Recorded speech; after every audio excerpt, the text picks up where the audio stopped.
Good afternoon, everyone. Oh, thank you. I needed that. Cindy from the Parkinson's Resource Center here in Spokane.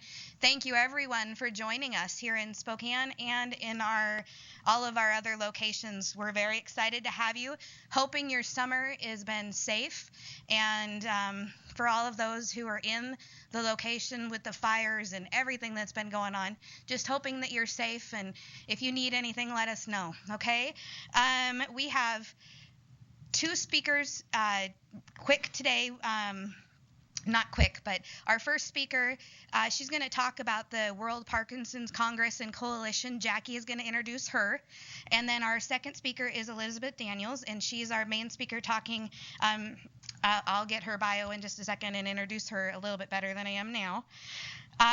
Same as always, go ahead and mute your mics at the end of both of the presentations. We're not going to stop in between the two. We are going to come back around. We'll have you unmute your mics, tell us how many people are at your locations, and answer any questions that we can at the time. And I think we'll have a couple of announcements because there are a couple things coming up, like the Parkinson's Power Summit and the Shaken But Not Stirred, and a few other things that are on the calendar coming up. But first, I'd like to introduce Jackie and Ann. I thought it was something about not getting along with your husband. That'd be depressing. We have everyone mute their mics, today, please. And her name is Ann, and you can let her tell you what her last name is. And she was diagnosed with early Parkinson's, early diagnosis. And she went to I'm sorry that came out right after you left. Convention. Ed and I went to the first one. Walt and his wife went to the second one. She went to the third one, and she's going to tell you about the fourth one. Okay. Early diagnosis Parkinson's. Thank you very much. Everyone hear me? Okay. My name is Ann DeLuzio, and I'm actually from Spokane. I'm now living in Huntington Beach, California. I'm here visiting my mom and dad, and my dad's back there, Don Cronin. My dad and I and my husband had a wonderful pleasure of attending the 2013 World Parkinson's Congress that was held in Montreal, Canada. It was a tremendous experience, and when they announced that the 2016 Congress would be in Portland, Oregon, we were just ecstatic, and we're already beginning to plan for it. So, I am your infomercial to give you a little bit of information about the World Parkinson's Coalition, to get you aware of that organization and the things that are happening right now that will ultimately lead up to the 2016 Congress in Portland, Oregon. So I did bring a handout that we'll distribute at the end, and hopefully I perhaps can get it to the remote areas via email. And again, the purpose is to introduce you to the World Parkinson's Coalition. It is a nonprofit organization that is dedicated to creating an international forum for people who are impacted by Parkinson's disease. Researchers, scientists, rehab specialties, caregivers, people with Parkinson's. It's just anybody who Parkinson's has impacted, they would like to bring together into a global community. We see it referred to as World WPC, which stands for the organization, World Parkinson's Coalition, as well as World Parkinson's Congress. Now, the congresses are the actual events that are held every 3 years. This is the fourth one that will be coming up in 2016 in Portland. Everyone should attend that are researching about the disease, delivering care to people with Parkinson's, or those people who are living with Parkinson's themselves. There was about 3,500 people who attended in Montreal, and 1,200 of them were people with Parkinson's disease. It was a fabulous venue. The opportunity goes well beyond what you're there to learn about what's happening upcoming with regards to research in Parkinson's disease. It increases your overall awareness of all things related to Parkinson's disease, how we live with it, how we can live with it better, You are able to interact with 1,000 other people who are like you. If you have Parkinson's and if you're caregivers, you can interact with those people as well. And you learn a tremendous range of information that is helpful to have. You may not suffer from one of those symptoms, but if you know about it and you're aware of it, it certainly helps you understand the disease a little bit better. But the main reason you should go to the Congress is the inspiration and the hope that you receive by participating. You can't get it any other way. It's just absolutely amazing. The inspiration from people who have Parkinson's or who are providing the research, and the hope, really, actually, the inspiration coming from the people who have Parkinson's and sharing their stories, but much of the hope coming from the people who are actually doing things to progress what's available to us to help us live with Parkinson's disease. The other thing that's brand new for the coalition is that they have started a scientific update. They got a lot of feedback from people who attended saying 3 years is too long to go to hear an update. So coming up in September 30th through October 2nd, they are hosting a webcast. It's 6 lively and engaging sessions that will be delivered directly to your home via webcast.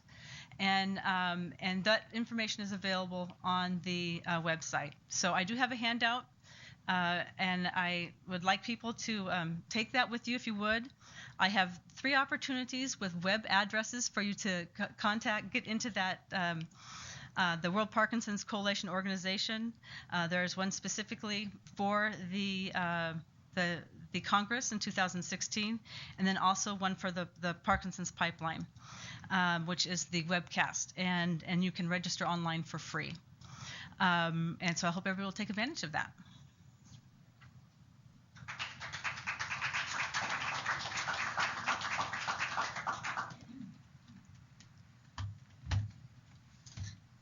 So what we'll have you do is we will have you email me that again, because I'm pretty sure you already have emailed me the flyer. And then anybody in our satellite locations, please let me know that you would like a copy of that flyer with the links and things.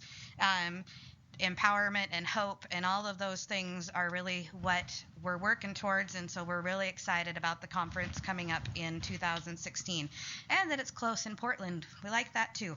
Give us just a second. We're going to switch over to our other speaker. Look at that. You got it going. You do.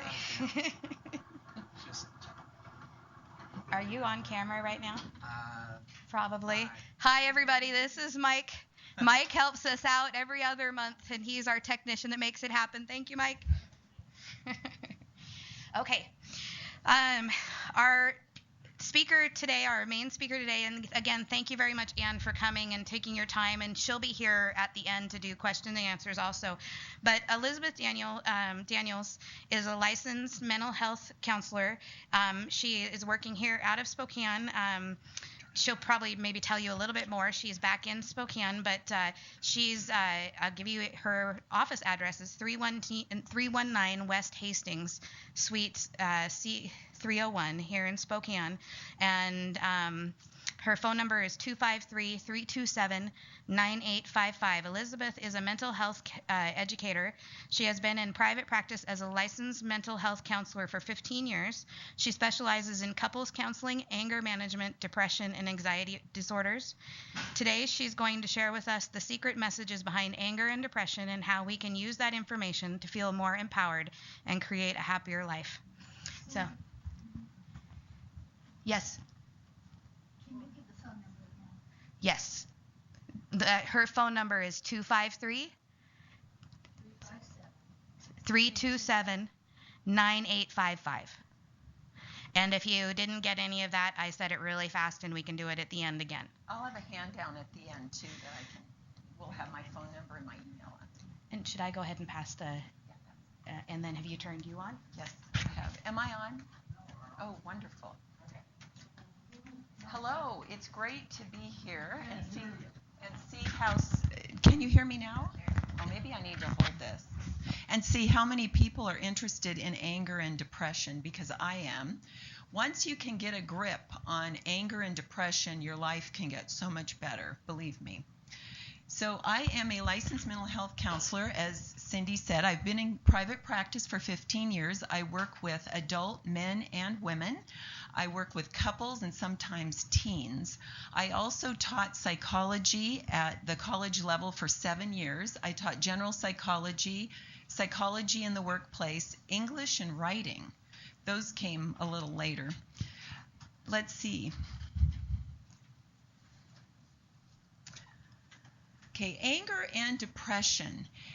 Depression is actually a symptom of anger. And there are a lot of things that can create depression in our lives. There's trauma, there's difficult childhoods that keep getting triggered during our adult lives.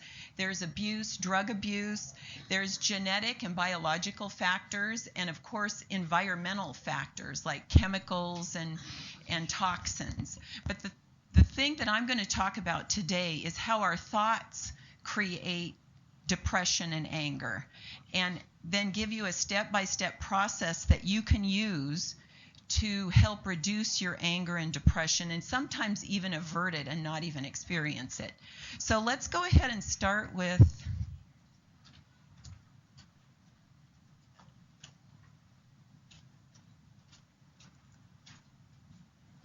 some concrete ideas about how this works. First, we have an event in our lives, and this event could be anything. It could be something someone says to us.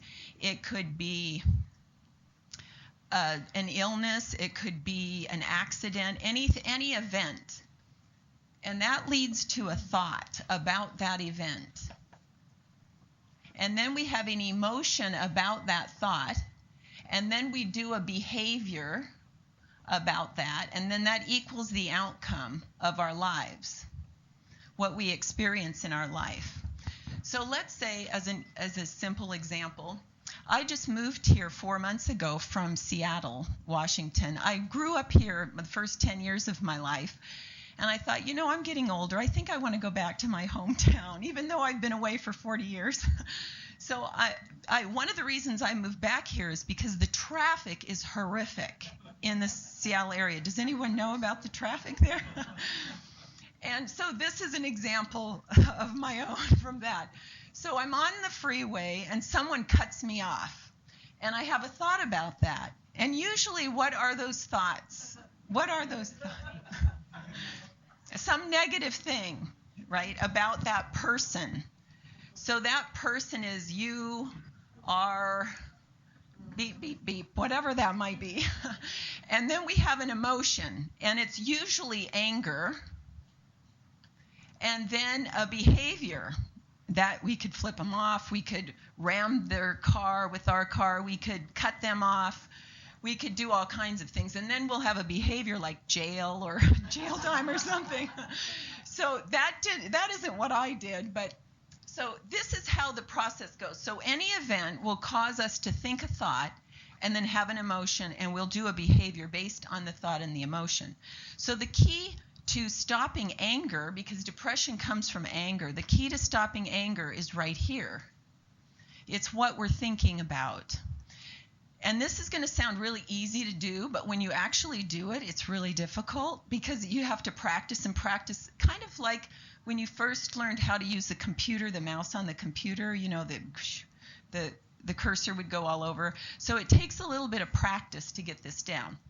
But usually when we think about other people, so let's say this is you and me, and this is the other person. Okay, when we think about why this person does a behavior, we tend to say that they do the behavior because something is internally wrong with them. They're crazy, or they were born in a barn, or they're out to get me, and we're the victim of them. So when somebody cuts us off, that's what we're usually saying, that they did it on purpose to get me, or they're bad, or they're rude or inconsiderate. But when we cut somebody off, what do we say? Oops, the person behind me was going too fast, or I'm late, or it's some environmental thing. So something out here made us do it, but it's something in here and their heart and their mind that made them do it. So if you remember this one thing, this can change your thought.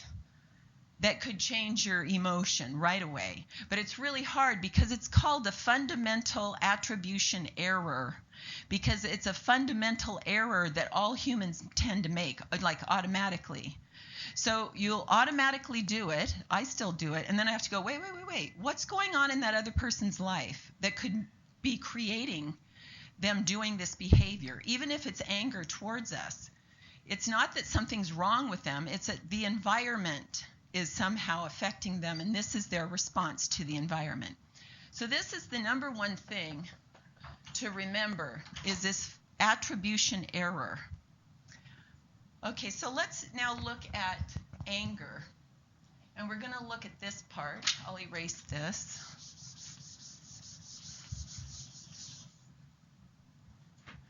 I'll use red since anger is kind of reddish, has the feeling of red.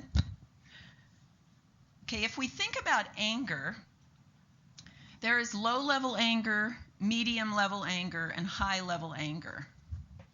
So low-level anger might be something like frustration, annoyance, irritation, those kinds of emotions. Medium could be pissed off, angry, and high-level could be enraged or furious. So today what I'd like you to do is think about a low-level anger event that creates anger in you. It could be any event. It could be not able to get the lid off of something, or not being able to get somebody on the phone. They keep passing you from recording to recording, whatever it is. Something that is irritating and annoying. So kind of keep that in mind here for a minute. Then I'm going to draw this chart here, and this represents the anger. So on anger, we have low, medium, and high, which represents low, medium, and high. We have low, medium, and high this way.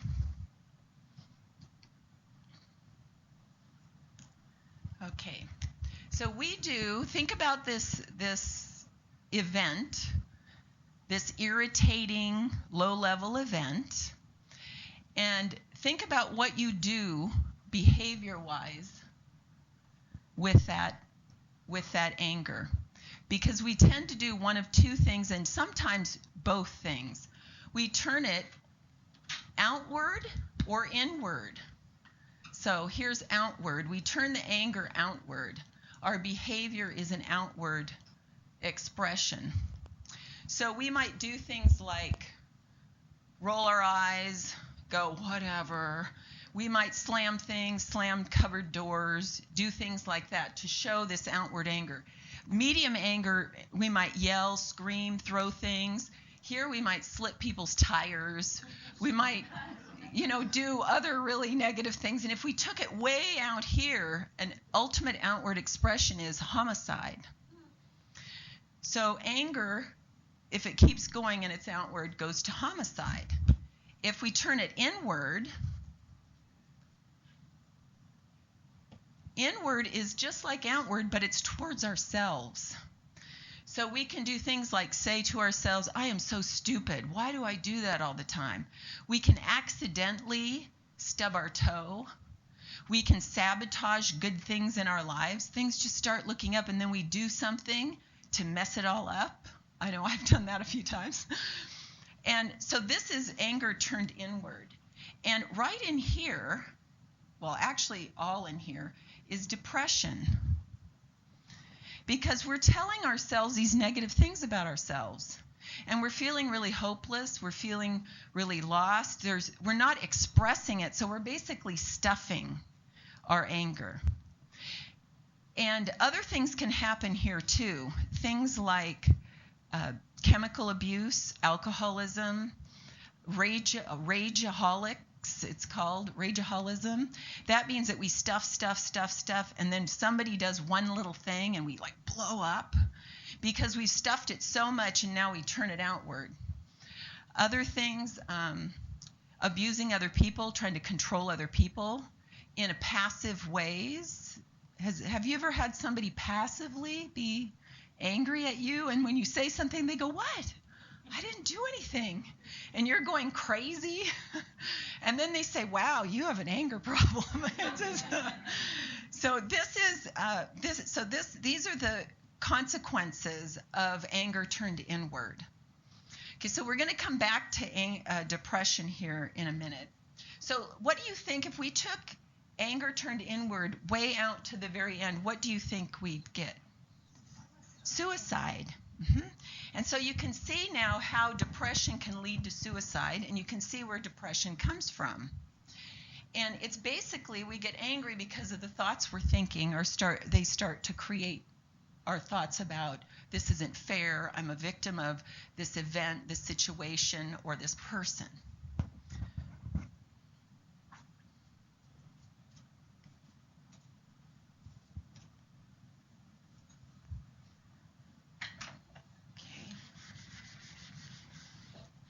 Okay, now we want to say, well, where did the anger come from? We know it came from our thoughts, but where did it come from? There's something between our thoughts and the anger that happened. And that is these primary emotions.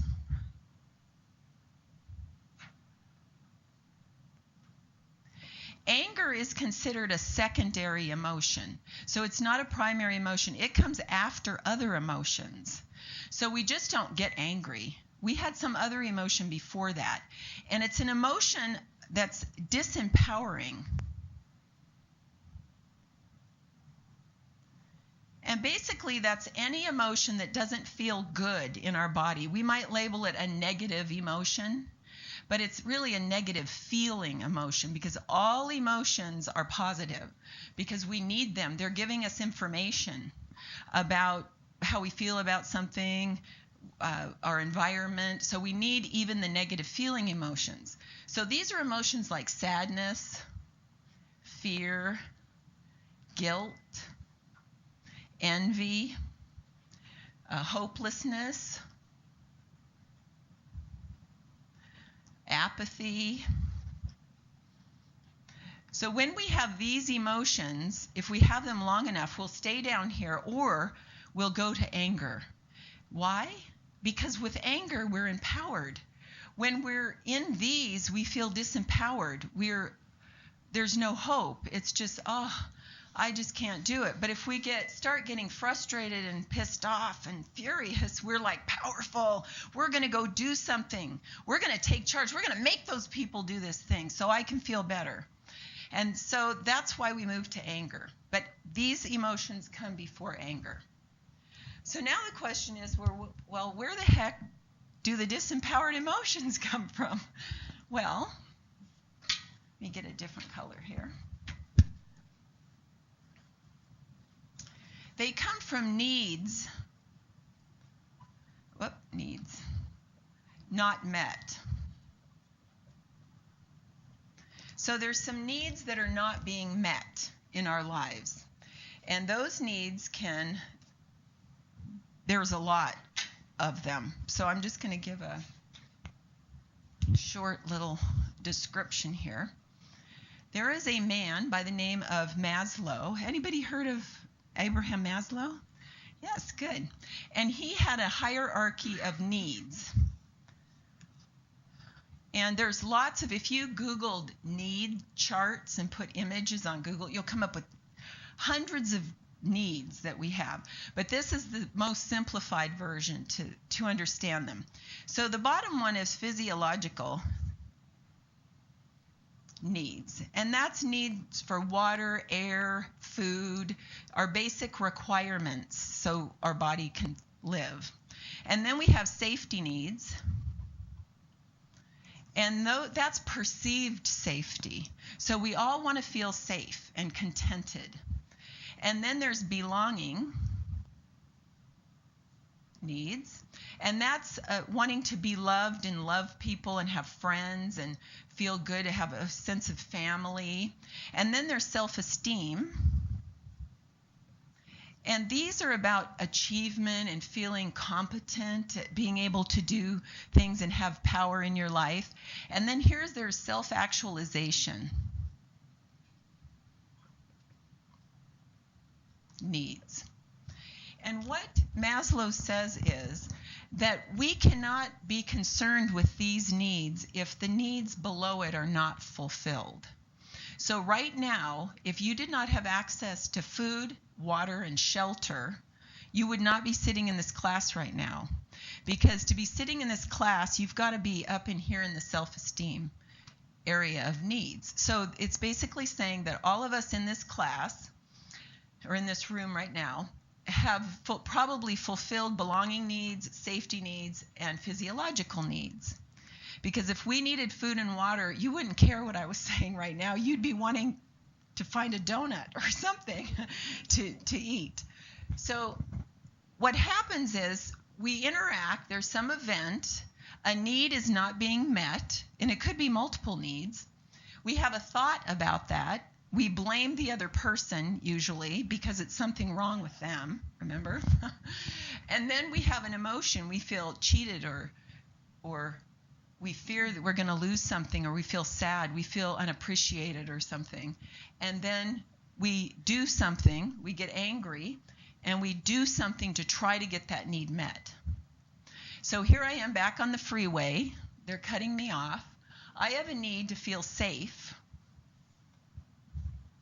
right? And a need maybe to feel respected and thought of as important. And this person obviously doesn't, because they're psychologically messed up and they're running me off the road. And when I'm thinking like that, I'm going to have anger, and then I'm going to do something to show them that they have to respect me and keep me safe. Okay, so the key here to using this to my benefit would be to go, maybe the person isn't out to get me. Maybe they're late for work, and maybe if they don't show up for work today on time, they're going to lose their job. And then they're not going to have money for food and water. And so maybe I should just give them a break. Now I don't feel angry because I might be in fear, but I can counterbalance that and say, oh, well, it'll be okay. Now I could, to get my need met, there's two things we can do. We can meet it ourselves. That's the number one thing, because no one else is responsible for our needs. So I could meet the need myself, or I could request that somebody meet my need for me or help me meet my need. So what that would look like, ideally, is I could talk to all the people on the freeway and say, could you please not cut me off? Would you be willing not to cut me off? Because I don't feel safe and I don't feel respected when you cut me off. So if you just give me a warning before you're going to move in front of me, that would really be helpful. And if everyone on the freeway could go, Elizabeth, I will do that for you. That would be great, but that's not going to happen. So I'm going to have to meet my own need. So if I'm really fearful about this for my safety, one thing I could do is stay in the right-hand lane, because then I can anticipate when somebody might cut me off, when they enter the freeway or when they exit the freeway. That's the chance when they could cut me off. So I have more control over it, and that will meet my need for safety. Where is it? For safety. So this is kind of the gist of how this works. So I thought today you could each try this out, and then at the end of the class I'm going to pass down a sheet. It's a template, so you can take it and kind of ponder it and use it in the future for yourself. So originally when I asked you to find a low-level event that makes you angry, if you could share that with your neighbor, talk about it a little bit and just make a note of it. Something that you feel okay to share with someone else.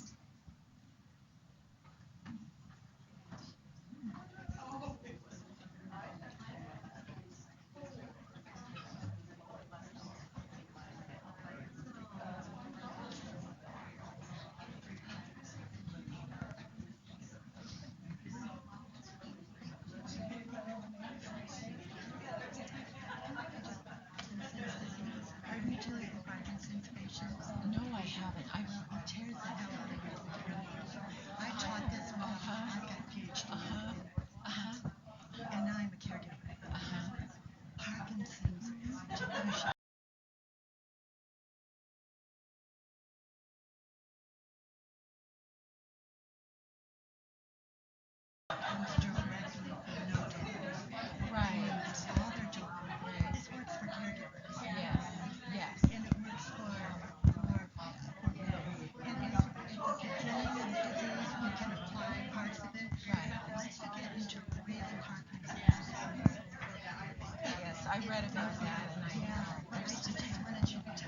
Whatever I need is okay, and the rest of it can just go suck a pickle.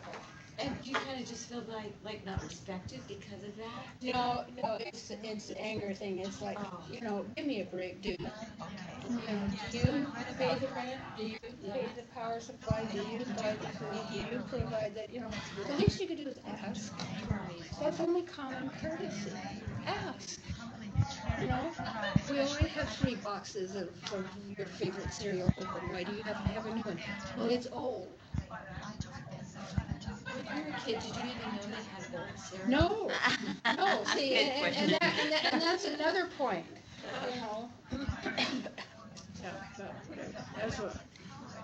That's my anger. That's my stressful. Yeah, and that would. Did you kind of have things the way you know and how it's been? Well, and it just adds to the layers of other stuff. Okay, now Steve's going to give us his. Bob, dog pooping. Hello there, Moses Lake. Can you guys mute your mic for us, please? There you go. Are we talking about low level stress here or high level? That's low. The high is the dog next door. Well, I have a friend that I know that goes out and picks the dog.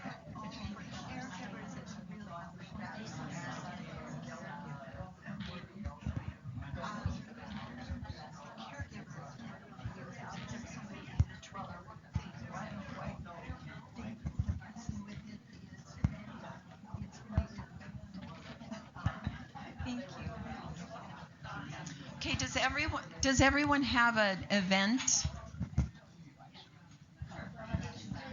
Would anyone like to share an event? Yes.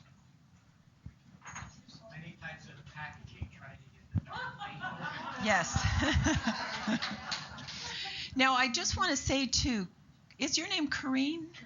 Corrine reminded me that with Parkinson's, there's a dopamine factor there that makes it difficult to change your thought and change your emotion.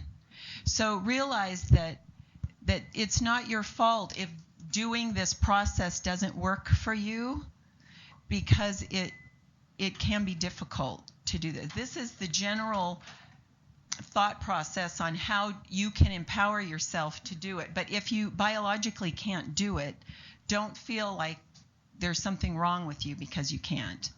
Okay, so opening packaging. Thank you. What else?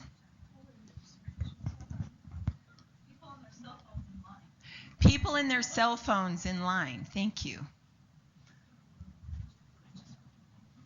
Yes. Comcast. Yes.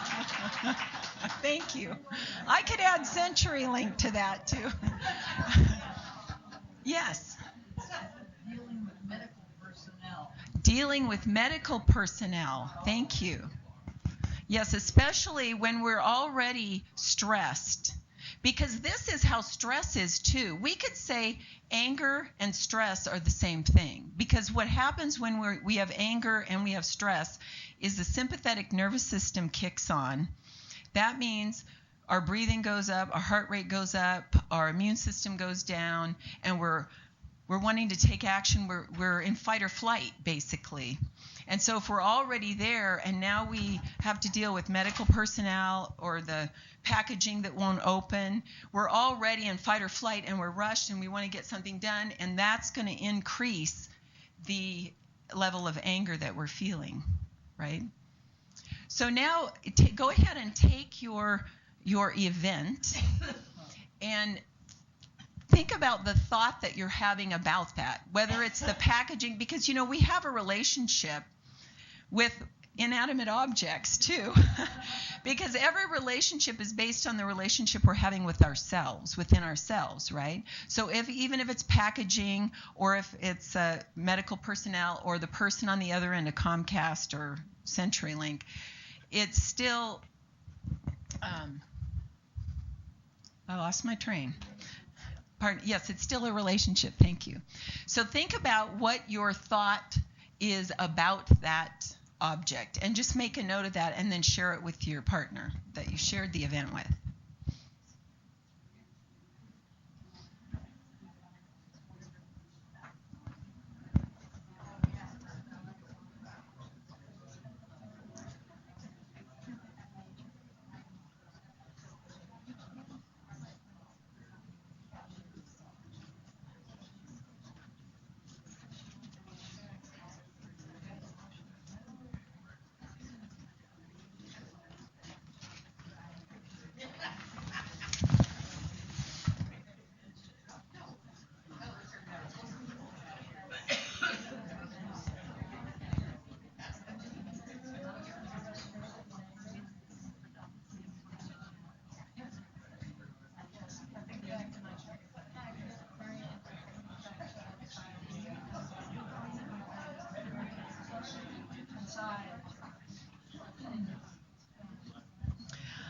All right, when you take a look at that thought, was the thought a negative thought about the other person or the object? Okay, can you change it into a positive, or not a positive, but an understanding thought about the other person or the inanimate object? No, she's saying no. So that's where a lot of the work is, being able to see that, like the jar that you can't get open, or the packaging. It's like it's just an inanimate package. It's not against us. It's not trying to make us angry, although we really think it is sometimes when we're really frustrated with it. Okay, and now with that same event and the thought, what emotion would you say is there underneath the frustration and the anger? What disempowering emotion?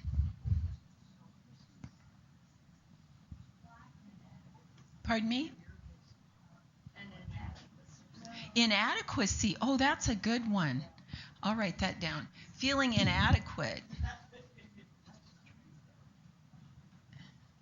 Adequate. Pretend that says inadequate. Inadequacy. That is a big one. Thank you. What else?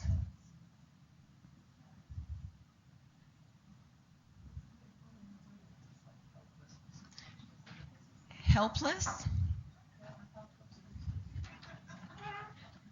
Any other disempowered emotions that anyone wants to share?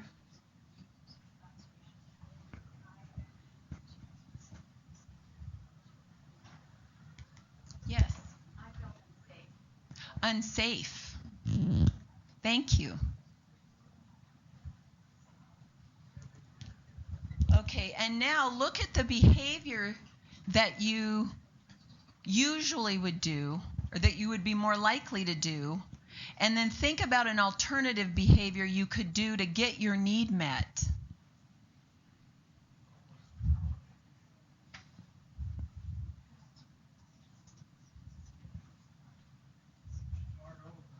Start over. Yes, you could just start over. Thank you. Yes. Ask for a representative. Thank you. So you get some power behind you to help you. That's very good. When we start thinking about alternative behaviors to what we usually do that don't work, what happens is our needs will be met. They're more likely to be met. So you need to identify the need, too, that isn't being met, so you know what actions to take. And asking people for help is very important. And that's one of the things you can do. So I'll erase some of this, clear this up a bit.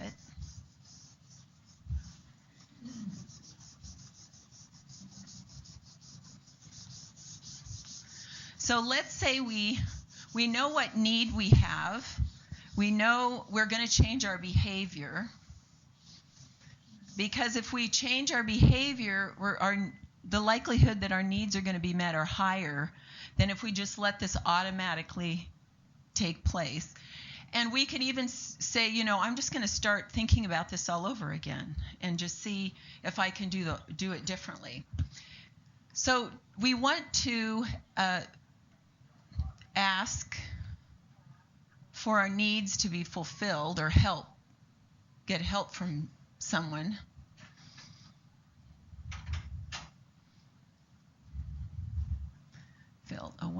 Filled. And how we can do that is we ask by saying, would you be willing to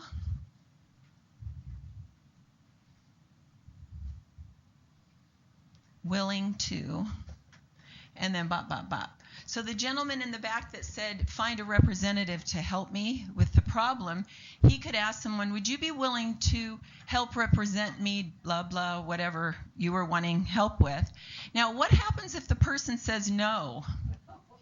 I don't want to help you. Then what happens? We go back to, there's something wrong with them, right? And then we go to anger, and we're in this same loop again. So when someone says no to your request, if we get mad at them, guess what? The request was not a request, it was a demand.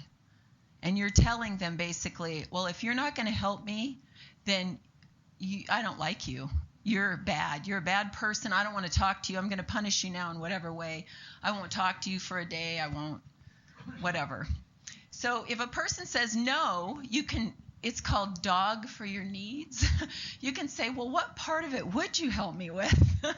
Would you just go with me? You might not represent me, but will you come with me as moral support? Because that will work. And if they still say, no, I don't want to do that, the reason they're saying no is because it's not meeting one of their needs, or it's going to interrupt one of their needs. It's going to put them out. It's going to cause them anxiety, whatever the problem is. So if somebody says no, you can dog for your needs, see if you can get part of it, and maybe ask some other people. And then also think about, how can I fulfill my own need? What can I do? Maybe it's an opportunity for me to grow and take a chance and try something I haven't tried before. So then the other one, you can ask for it, or you can do it yourself. But usually there's somebody who will help you with bits and pieces. You might get multiple people to help you with it. And so this is where the behavior is different than what you did before when your needs were not met, and it just kept the anger going round and round. Okay, are there any questions so far on the process? It's kind of a lot of material to put down in a half an hour. Yes? Not on the process, but I noticed that one of the primary emotions was apathy. Uh-huh. And Parkinson's is said to be a very apathetic. A lot of people with Parkinson's have a lot of apathy. Uh-huh. I'm very interested. I didn't have an example to put through the event process. Uh-huh. Well, I don't know much about Parkinson's, but I do know there's a lack of dopamine, and that's probably adding to the apathy or creating the apathy. But apathy also happens when we start turning anger inward and we feel powerless and hopeless in our situation and we can't do anything about it. Does that answer your question, or? Oh, okay. Yes? It's a dopamine drop that happens several times a day. Mm-hmm. Uh-huh. So it's really profound. Uh-huh. And very helpful. Uh-huh. And I don't think that doing this, I think you can have an understanding of it, but thinking that that's going to help change, right. No, it might not be. Mm-hmm. That would be difficult. You probably need to repeat the question so they get it. Oh, okay. Okay, thank you.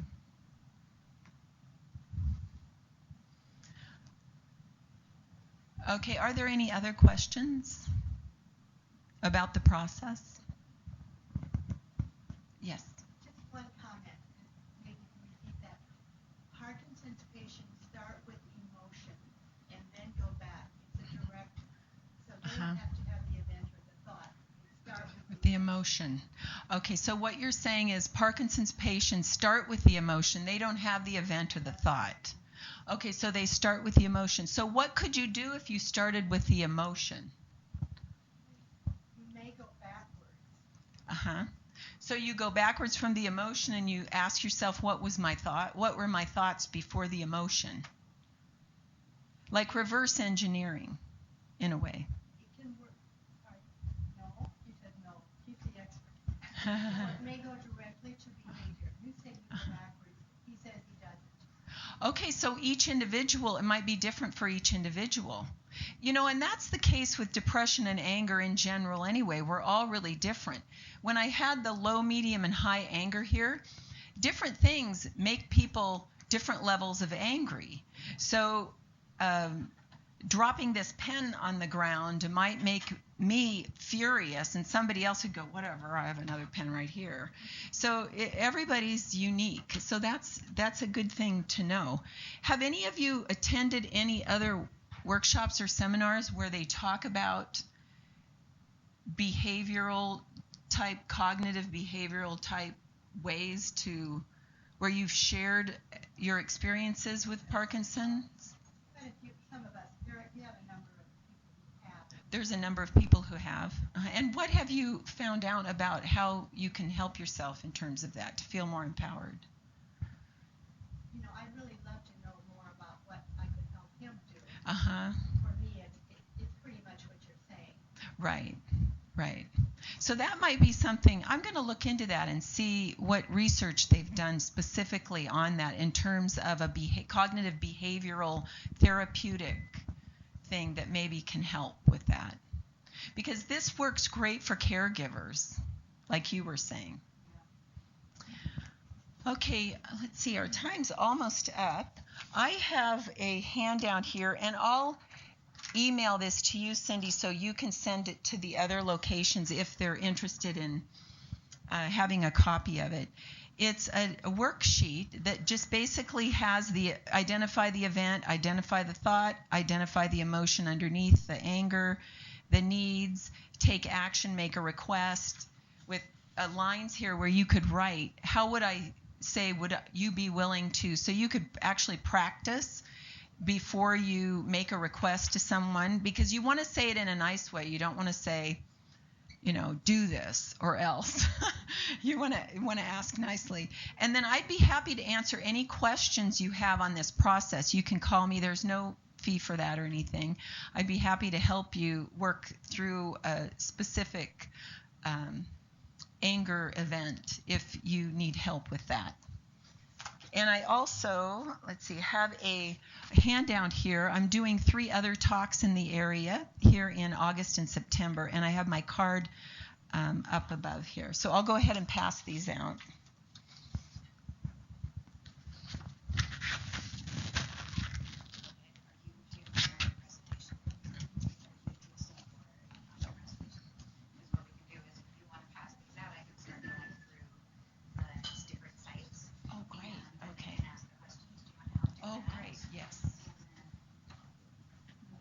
Yes, the lady in the back. Is it ever helpful for one person to try to work through this kind of scenario for another person? To look at someone that we're helping and say, well, okay, he's angry at this house.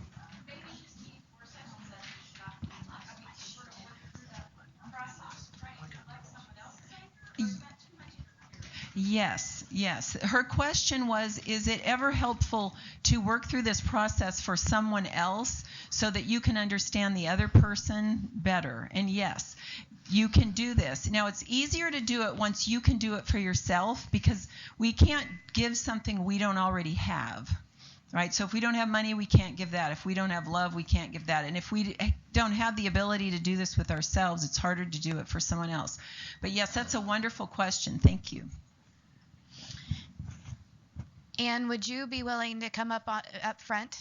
Thank you. So what we do at this time for our speakers, a lot of people who are here are kind of used to this part of the process, so forgive us for real quick. But what we do, we have 20 other sites that can actually sign in and watch us from around the Northwest.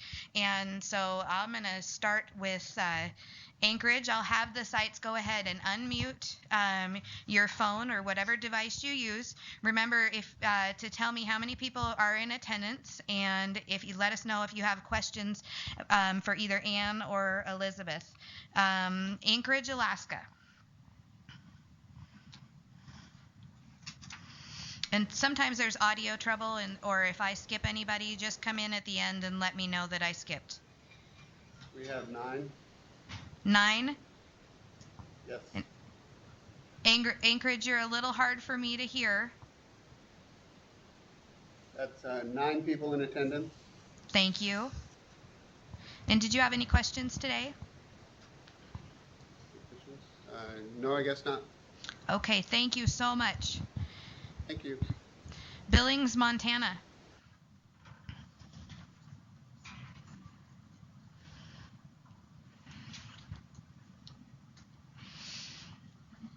Chewelah, Providence, St. Joseph.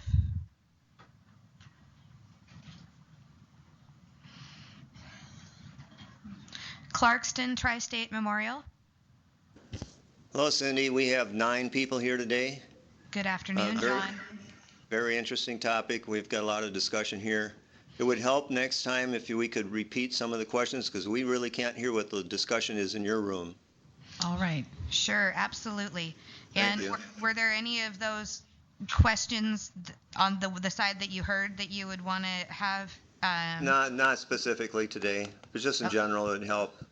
And I will have Elizabeth's information and Ann's information too. As she said, she has a flyer with her card and the actual flyer that or the worksheet. And so if anybody wants to contact her, you can contact her. You just get a hold of me and I can get that information to you. Okay. Coeur d'Alene, Idaho. Oh, sorry, John. Coeur d'Alene, there's 4 of us and we don't have a question. Thank you, Coeur d'Alene. Colville, Providence, Mount Carmel.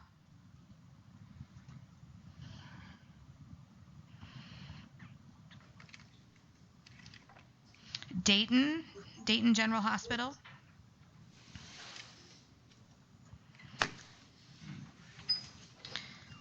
And again, if I miss you, make sure at the end that you let me know that you're here. Miles City, Montana.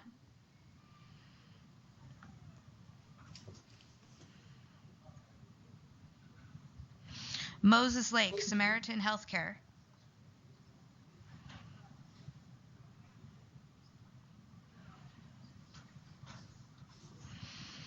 Pendleton.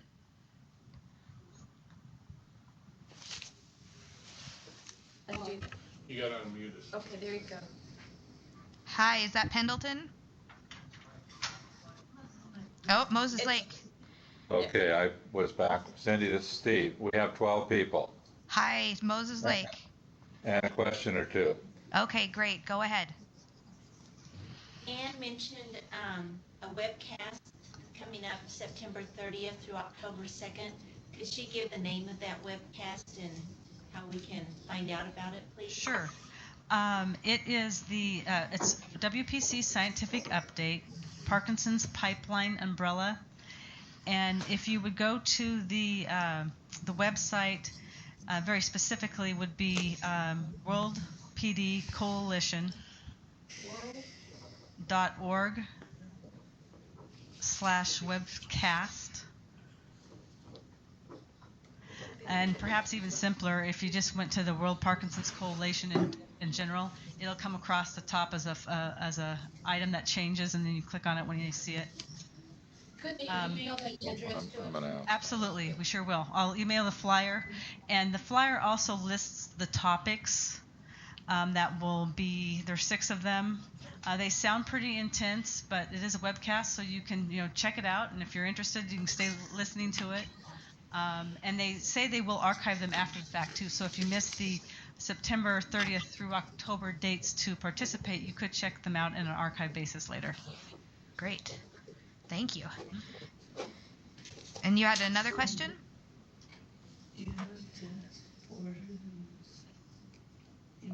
We're asking our group here what the other question might be. Okay, thanks, Steve. Yeah, some of the flyers, which you're going to. I'll separately ask Cindy you for the flyers and the websites when I email you. Okay. Thank you. Yep. Well, you'll send me a email reminder, and I think a reminder on a DVD that I need to send to you personally. Also, thank you, Steve. Yeah, very good memory there. Thank you. I'm amazed at myself sometimes. Thank you. Thanks. Pendleton, Oregon. I know there was some audio issues. We'll try one more time. Pullman Regional Hospital.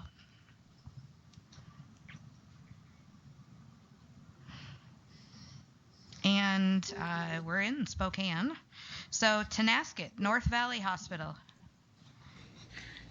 Yes, Cindy, there's two of us here, and I just need copies of the handouts from both Elizabeth and Ann, please. And do you mind sending me a reminder email? Yes, we can have them. I'll have Linda Holden send it. Perfect. I'll put down Linda's name. Sorry about that. I'll put down Linda's name and send you an email. And there's a lot of fires and things going on everywhere, but been thinking about you guys a lot over the last month, okay? I hope everybody's doing all right up there in Tonasket. We are so far. Cindy, can we give the Montana sites a chance again? I think we may have had their audio muted. Anybody at Miles City or Billings? Yeah, because Miles City did check in. Miles City, are you there? Yes, this is Miles City. Hi there. And I think you missed this. It didn't piss us off, though. It just highly irritated us. Actually, there's 10 smiling, happy people here, and we also have our dog. Yeah, we also have our dog back. Yay. And then we also have a gentleman that joined us back again.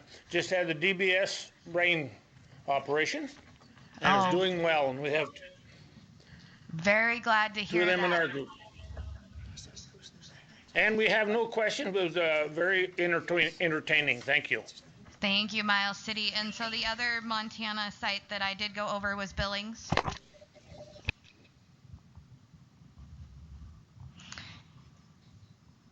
And our final site, unless I missed somebody else, is Walla Walla, if anybody's there today. We have 4 in attendance, and I was going to also ask about handouts. In the past, we got the handouts that were mentioned in talks, and that would be very, very helpful. Do you have? Thank you. Do you have an email address that I could send them to? Well, I could get it to you. Okay, that would be great. What is your email address? My email address is center, the word center, at Spokane Parkinson's, with the S on the end, .org. That'll go directly to me. And I'd be happy to get those out. Thank you very much. And Walla Walla, thank you very much for your voicemail last session, and I'm glad we knew that you were there but couldn't get through. So thank you very much. Okay. Bye-bye. Bye-bye. Spokane, do we have any more questions here in Spokane? Yes. We have one question here. Oh, where was that? In Pullman. It's like Pullman. Oh, Pullman. Thank you, Pullman. There's a question in Pullman. I apologize. What if the situation is such that I don't get mad at something, but my caregiver gets very upset when I don't, when I forget to do something like put my hearing aids in.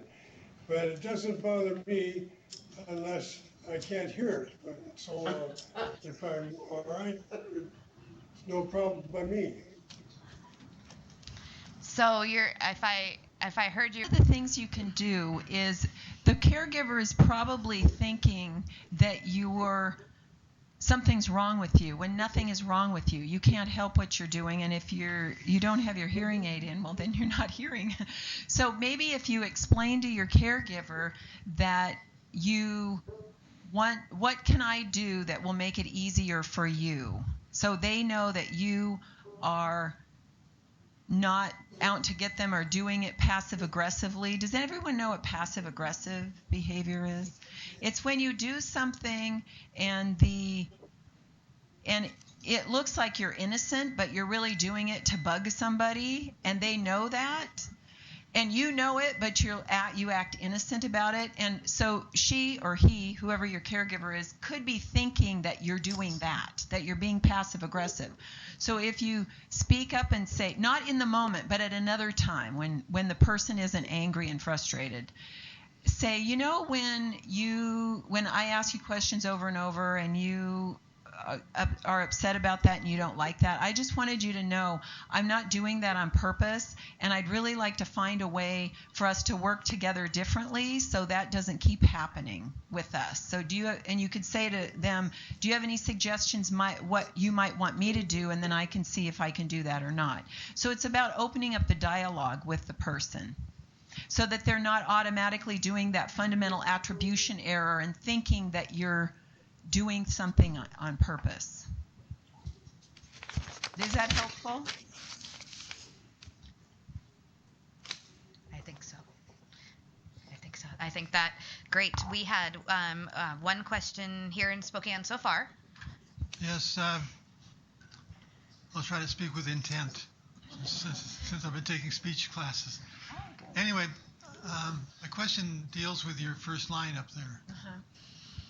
Why do you have thought in front of emotion? Well, now that's a very good question, because there's some schools of thought that say that the emotion comes first and the thought comes second.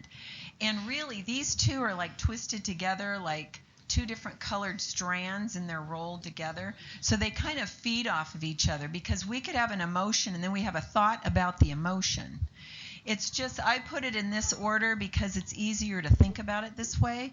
But really, we could just have an emotion like that, and then we have a thought about the emotion. So they really kind of trade off there. What happens to me, I'm an engineer. And we spend a lot of time in school taking emotions out of their system. So that engineers, by the time they get done, shouldn't do things based on emotion. Right. So if I take that out of your equation or your process up there, what happens? You mean if you took emotion out? Well, then you'd have thought, and I would think that a person without emotion would be more like a robot. So then nothing would irritate you. It takes a lot. Is it? That's why I didn't relate so hard. Oh, maybe. Any other questions in Spokane? You're welcome. Okay, and Cindy, Kate. Hardy? Prompts me to ask simply, when you say, what were you thinking? We see that on Dr. Phil much of the time. What were you thinking? I wasn't, or right. Thinking, what's that? Exactly. And that brings up a good point about this whole thing is about awareness. If you don't even practice it and get anything out of this, just to be aware that this kind of a thing is happening, because people do things based on their emotion, and they're not even paying attention to what they're thinking or feeling. They just go straight to behavior, and then they have these outcomes. So. And Cindy, I just wanted to say we had 39 here in Spokane. Thank you. Oh, and there's a question in back. Oops.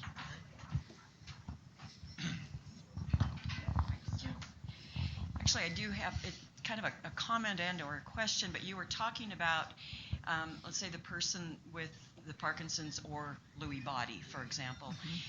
And many times my understanding is that the thought process is also compromised, could be with the acetylcholine.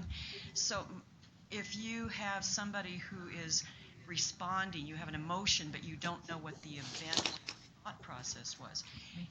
I try to just divert it, but are there other techniques to try to diffuse the emotion so that it doesn't go to a behavior and a bad outcome? Well, you could try to see if that behavior, if it's repetitive, look for a theme of that behavior. Is the behavior happening at the same time of day in a similar situation? Look for themes and commonalities and see if you can figure out what is happening just before that, because there's a need that's not being met probably, and they're responding to it. And if you can figure that out, you could maybe take care of a thing when you're in that environment so that it isn't triggered. Yeah.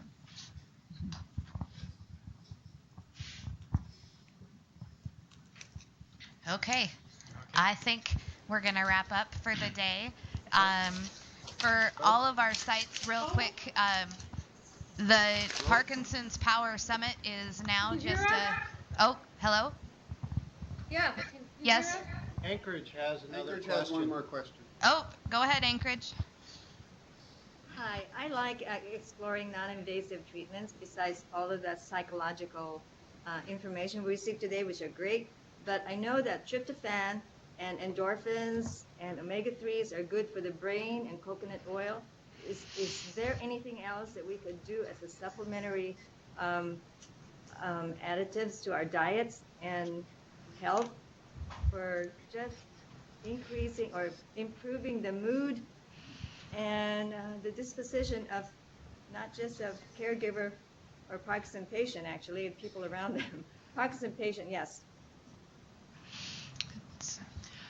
I really can't speak on that because I'm a mental health counselor, but I'm sure there's foods and things that affect that. There are wellness coaches and people that might be better able to speak on that than I would be.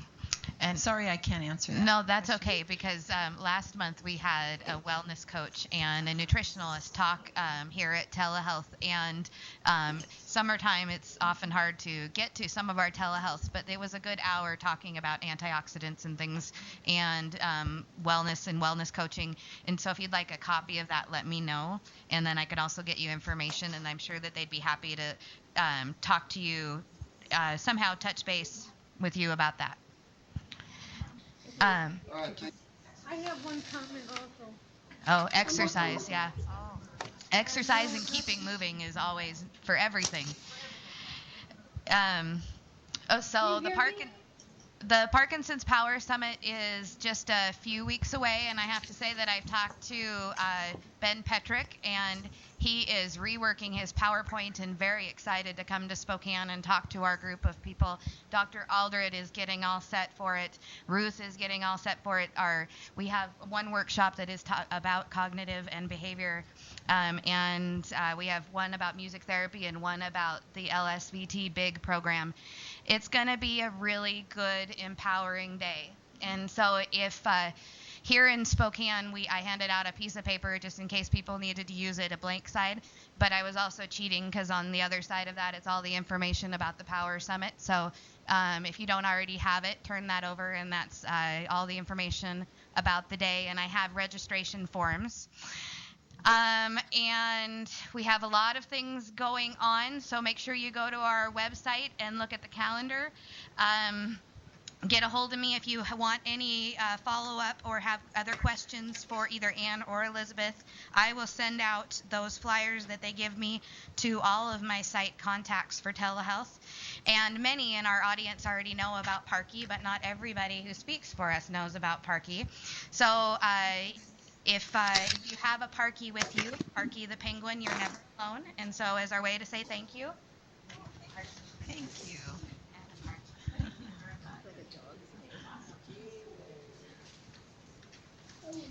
Thank you very much, everybody, for attending. And thank you. Have a beautiful day.